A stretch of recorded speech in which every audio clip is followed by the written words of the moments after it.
Well, good morning, YouTube. It's Petey Two Finger, and I'm about to head up to the eye doctor. I had gotten something in my eye. It was a chunk of super glue, and I was under the impression it was lodged in there, like there was a piece of hardened super glue in my eye, and they were going to have to remove it. So I was just terrified, hoping it would just clear itself up. Because 10 years ago, I had a similar accident with a bristle brush, a wire, like what you would clean a barbecue grill with. And went to clean that. I flipped it over so it was facing me and cleaned it with something, and part of the end of the bristle broke off and shot into my eye and stuck in my eye. It was bad. So I had to go in, and the guy used like a razor tool and cut it out, all that whole area. It was like maybe 20 minutes of him up on me, yelling at me to not blink and stop moving my eye, while he was going to town with a razor tool on my eye. So I go, this time I was real hesitant and I put it off. Finally, it was still bothering me and affecting my vision, where like all of a sudden I would just start blinking and it would water. So I said to my wife, we really need to make me an appointment at the optometrist. She handles all that. My wife is so great about handling stuff for me that she knows what I'm incapable of doing. Because I will call, and those women, they answer phone, they won't have anything to do with me. They are just F you. And then I'll go in the office and they're like, no, you have to have a referral. Go home. You can't come to this doctor. And I'll be sitting in the waiting room, and there's a woman with a baby, bouncing the baby, crying baby, and the woman behind the desk would go, oh, you don't have a referral? It's okay. We'll fax it over for you, honey. Come right in. The doctor's ready to see you. We'll fax it over. So after I see the eye doctor follow up, I'm going to pick up my wife at her job and hopefully find something good. I've been to the resale store like a half a dozen times, and there hasn't been anything good. But I'm going to take this into the local music store.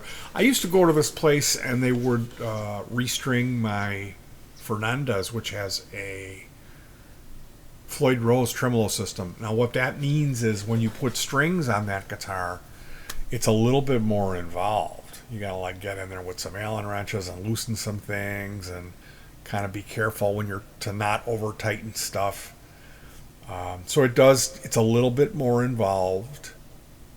It's not that bad. He was charging me $7, and that includes the strings. So I was a happy boy. I was thinking, why would I put strings on my Floyd Rose guitar when I can just drop it off, come in and give him $7, which is like $2 more than the set of strings, and then go home. So that was fine for years, and then he raised it to 11, and I was like, whoa, you didn't even say nothing. Then a couple of times later, like 3 times later, I went to pick up the guitar, and the guy was all laughing. It's his son. And he hands me a bill for $26. And I was like, I know you guys by name now. Like, we're first name, like we would joke around and talk about bands. It's an acoustic guitar store. They have a couple electrics. They have a couple of J. Tercer Strats, and then some Taylor electric guitars, but just a few compared to the massive quality of acoustic instruments. So hopefully that guy, he's a Swede, the old man, as they call him there. He won't be. I've never seen that guy smile, and I've tried to joke around. I even took a contraption in there and showed him one of my early devices, and I said, I just wanted to show you this, see what you think of it. And he's just a stone-faced, Yeah, I don't know if you ever met anybody that just has no likable quality at all or sense of humor. I'm like, you're like, really? You're a musician? I hope you're really good. And I'm sure he is. I bet you he's so unbelievably great at playing the guitar. But this instrument has 15 frets. I was told it's a tenor banjo. I think it's a banjolele, but I don't know. I don't know. Looking and trying to figure this out, they're like, don't ever put metal strings on this because it'll harm it. And then someone who knows about this stuff says you need metal strings. So I'm stuck. I can't move forward, and it has a skinny string here and then 3 thicker strings, maybe. I'd have to measure them.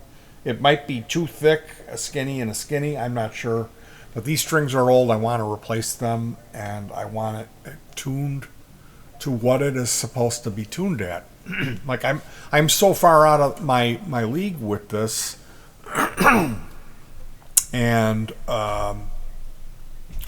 like I said, someone informed me that it's not a banjolele, that it's a tenor banjo. I don't know if I need to measure or count the frets. I know there's 15 frets, and that seemed to be in the specification of a banjolele. And then they said, don't ever put steel strings on a banjolele. It's too much pressure on the head and the neck. So I'm going to hopefully get some good advice on that today. That old guy, I'm guessing that he would know. He would know about this, hopefully. Or I can talk to my friend who knows all about this stuff, and I'm sure he can help me out too. So the real reason I'm making this video, we're 7 minutes in. I've got to take off too, so I got to make this fast. We did a remote music day yesterday. When I picked the day to go, I looked at the forecast and it said 75, 50% humidity. It was actually 60 or 65, 85% humidity. Anyway, it's a lot to do. It's an incredibly mind-numbing amount of work to do one of these remotes. And the thing that I don't like is when it all of a sudden turns black at night and you're ripping cables out of everything and running to the car for 40 minutes. And that's what happened. We had 2 challenging pieces of music. We played and we ate lunch, and then we switched to just do those 2 because I knew we were going to run out of light. We played 2 hours on the challenging piece of music, which I don't think we got a good cut on it. The camera kept stopping and starting anew, so I'll have 2 files I'll have to put together, which isn't a big deal, but I don't know why it does that. That's probably why they got rid of that camera. Or maybe it was something with the memory card.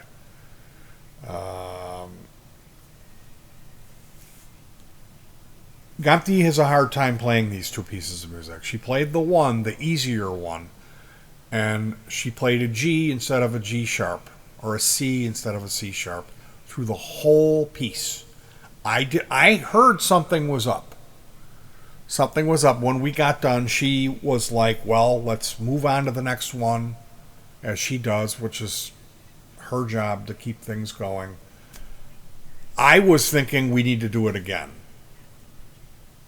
But I didn't make any noticeable mistakes. I did a good performance, and it sounded pretty good. So that piece, I think what we're going to do is we're going to re-record the audio on this computer.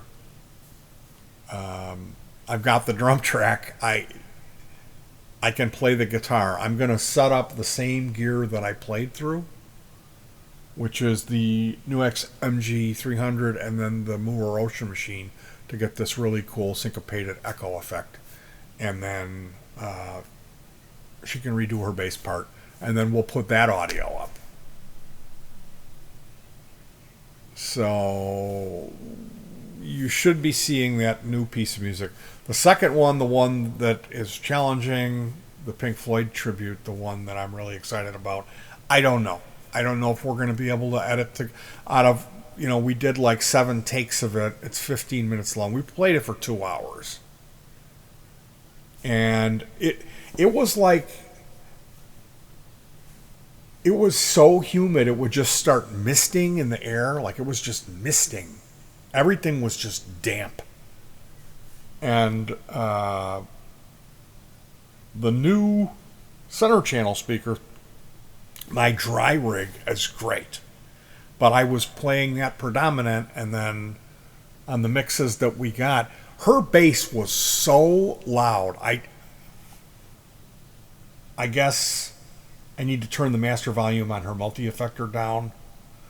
But the bass has been the culprit all year. All year it's just been issues with bass. And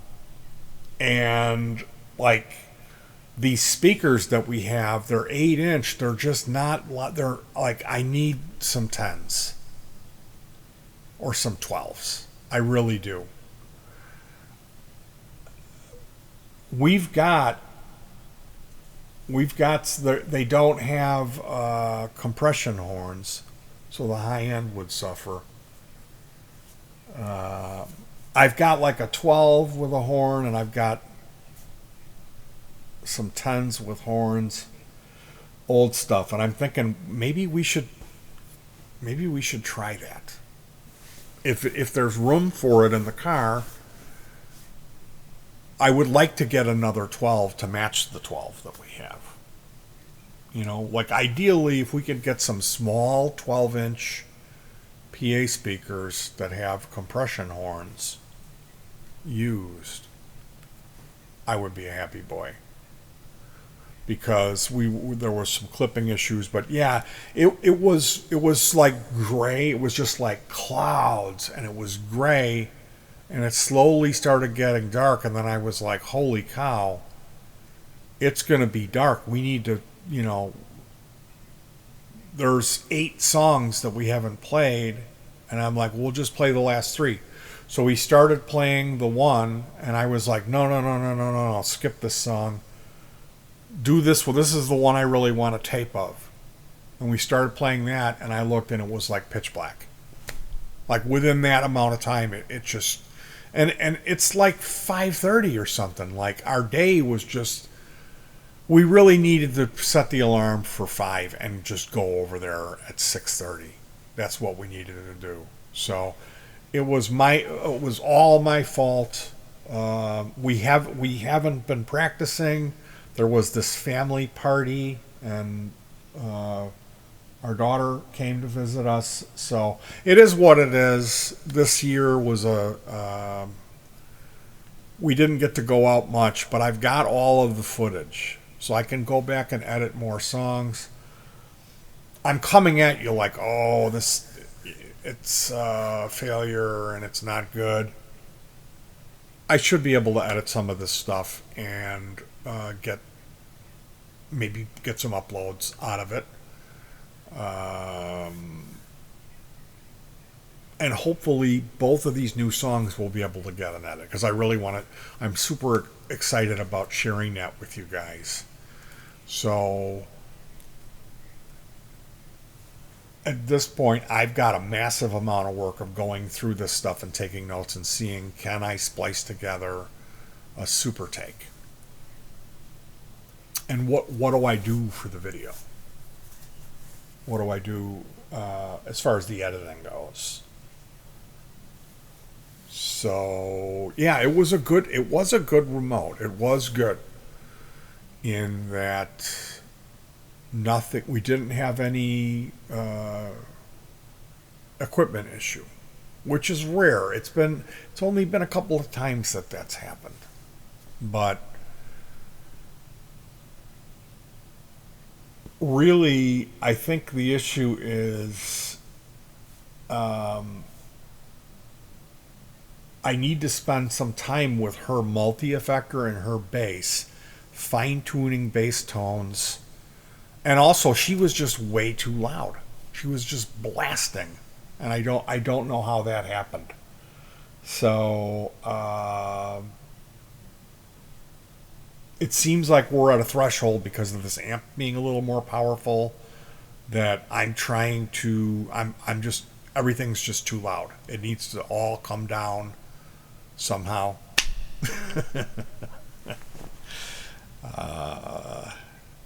And I know eventually I will figure it out.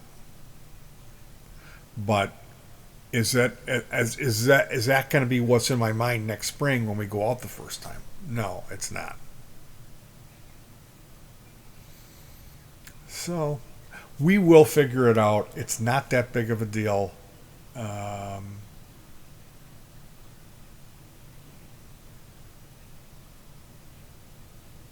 it's almost like what we need to do is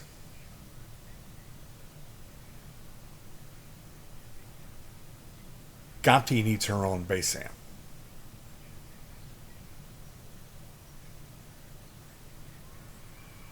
That would fix it. If I got another, like I've got this 12 with a horn, and if I put that on the PA and didn't have Gonti on the PA. But see, then you have, and she would have her own cabinet. Then you have the idea that I want a 2-track record everything, and that isn't going to work. I mean, I've thought about this before. What you would have to do is split Gonti's signal and keep her lower on the PA, and then have another cabinet where she can push some air. You know what I mean? Because I can always it's easy to goose the bass frequencies on the 2-track. It's hard to get rid of them when they're too dominant. So yeah, I put up one video already, which is called Tanked. I make a lot of mistakes in it, but the video is fun. So look for more content from me soon. And I will talk to you guys later. Peace.